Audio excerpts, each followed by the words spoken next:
Well, green salutations, everybody. This is Bacon with Bacon's Broken Bits. Coming to you live here from Nashville. That's right. Once again, as I always go, Nashville, because I live here.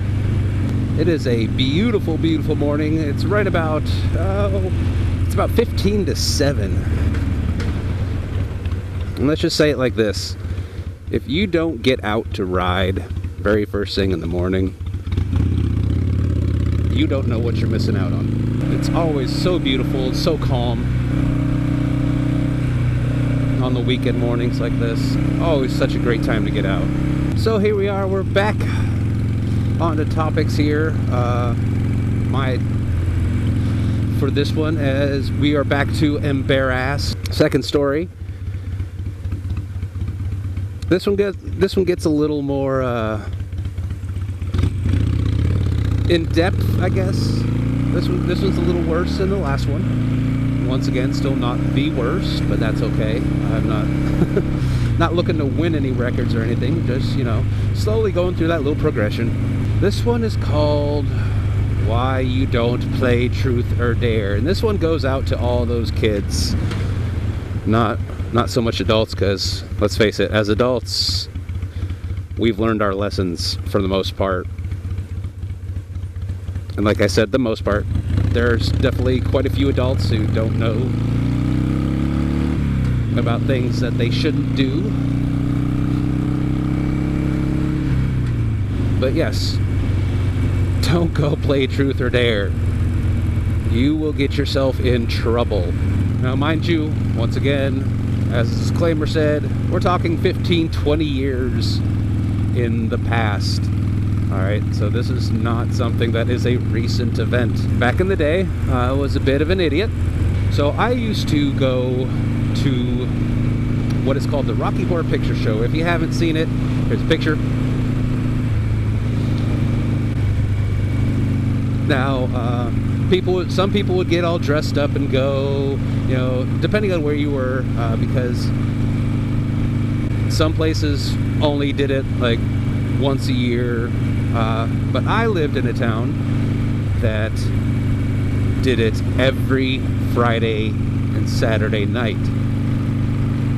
Now, I only ever went on Friday nights, because Saturday nights I had other things going on with other friends and whatnot. But every Friday night, my friends and I and all these other people would go to this movie theater and watch the Rocky Horror Picture Show. And by watch, we weren't really sitting there watching. That movie inherently, as a cult classic, all of the people that went to go see it would come up with lines. Some lines were set up. We'd get up and dance, like doing like the time warp. And other dances like that.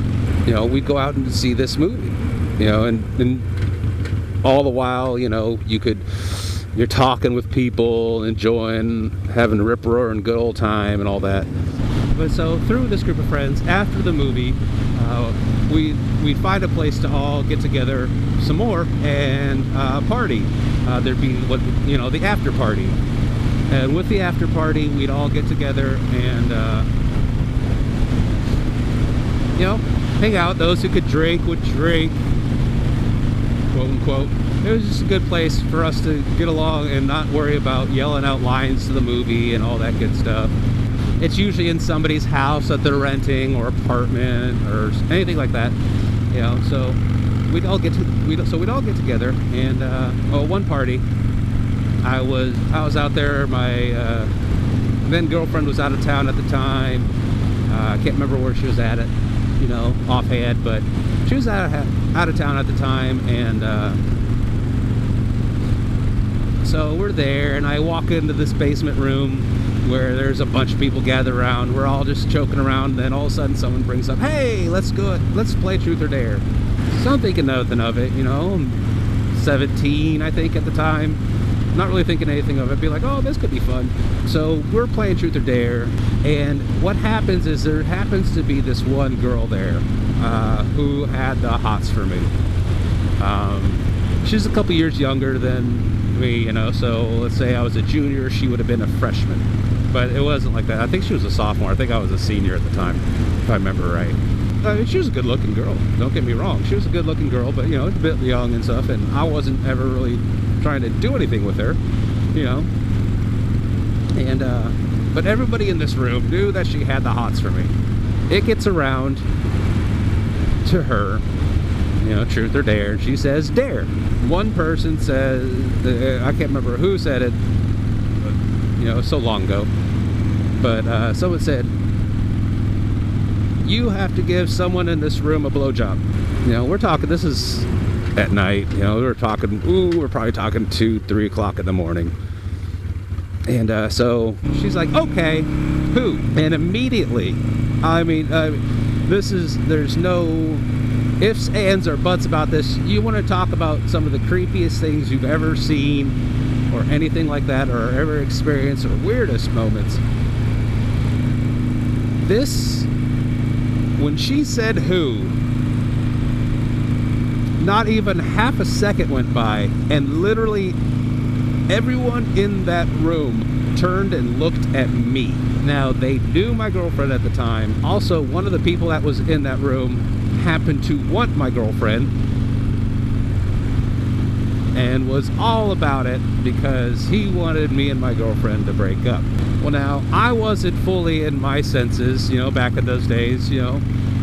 Drink what was handed to us and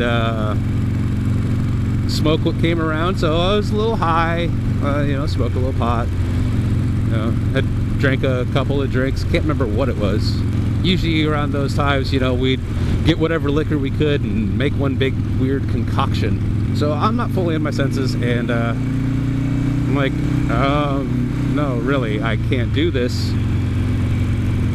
Like, I've got a girlfriend. Like, this is not going to happen. I'm like, guys, come on. And they're all like, no, no, no, go ahead, do it, do it, do it. You know, don't worry, no one's going to tell. What happens in this room stays in this room. Guys, really, like, I can't do that to her. Like, that, it's wrong, it's bad, you know, let's not do this. She's like, no, you could do it, man. It's all right. You know, it's a dare. The dare goes on to you, too, you know. You know, I probably should have stood up more and said, no, screw this, I'm walking out. But I didn't.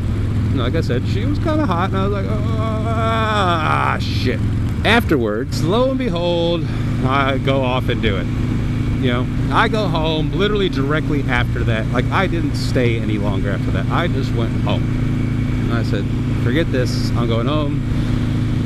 Felt horrible, you know, because I allowed that to happen. I go home, go to sleep, wake up to my girlfriend pounding on the door, pissed off for all right reasons, of course. You know, I had no reasons to be angry at her for being angry, you know, nothing like that. And I wasn't angry at her at all. Now, what I did become angry at was that of all those people, of course, you know, I should have known better. And I already know who did it. I already know who went and told her what happened. Told her, so she had been told what had happened. Like, literally, she was told that night. She had been told that night. So when she got into town, back into town in the morning, she pounded on my door. And we ended up breaking up then. That was one of the many times, you know, because we were on and off again kind of thing. You know, and I told her I was truly, truly so very sorry about it. You know, I didn't, you know, I didn't want anything. I didn't want that to happen. And, you know, I told her, you know, it's okay, you know. It's okay that we're done because you can't trust me because I should have walked out of that room. I literally should have walked out of that room. But I didn't. So, lessons learned. Don't do stupid things because your friends tell you to do stupid things. If you want to do something stupid, do it because you want to do something stupid. You know, no one else should ever have any bearing on the kind of things that you do. You know what I'm saying? I mean, there's right and wrong. Don't hurt people, you know. But if you want to, seriously, if there is no chance of you hurting anybody doing something stupid, have at. You know, that's your choice. But once you involve other people, their feelings, their thoughts, their emotions, and you do something that hurts somebody else because you wanted to be stupid, well, then you deserve what comes to you. And I got what came to me, you know. So, lesson learned. That's why I said, don't play truth or dare. So that's been another moment of Embarrassed, brought to you by Bacon. So until next time, I'd like to say, vaya con Dios.